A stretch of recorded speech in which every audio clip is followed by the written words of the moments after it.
والآن مع توصيات فريق البحث السيدة نبيل مولاد. I would like to point at this point that this project, obviously, as we said earlier, was funded by the European Commission in Jordan. And I would like to take this opportunity to say to the ambassador that we were particularly pleased that you actually left this project to be done by Jordanians. And we actually have to report very little to you so far, so thank you very much. I would also like to thank very quickly and point that we had a steering committee that helped guide us along in the past 9 months. I had a list somewhere, and I think we lost it, but the steering committee did provide us with a lot of insights on the religious background, on the legislative background, social background, and at many times made us feel that we were in touch with society as we were working on this project. I have the honor, the team have asked me to read the recommendations. It's collective recommendations from Dr. Yusuf Mansour, Dr. Musa Shtawi, myself, Ms. Novera Ansari, Ms. Riham Aburumi, Ms. Wala Hamaise, Ms. Ala Zaidan, and Ms. Naveen Sasak, all who worked very hard on this project.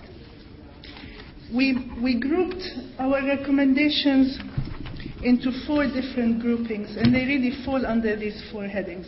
One is we have to change the perceptions of these crimes. We have to create awareness, because the awareness is what's going to make a difference. We needed to create a positive cultural connotation of honor and what honor means for us collectively, and erase the misconception about crimes of honor.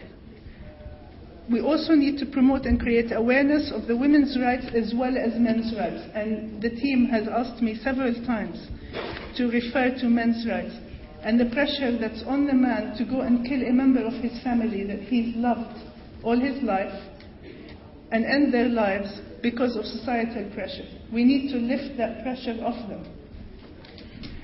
The other framework was the change of the legislative framework. We do have good legislation. I think this is a point that we heard often, that the country and the ambassador mentioned today. There was a lot of effort by the government to eradicate these crimes.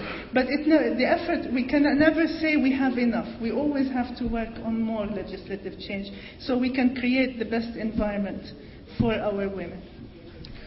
I think Dr. Musa talked about this, and so I will not bore you by going over it again.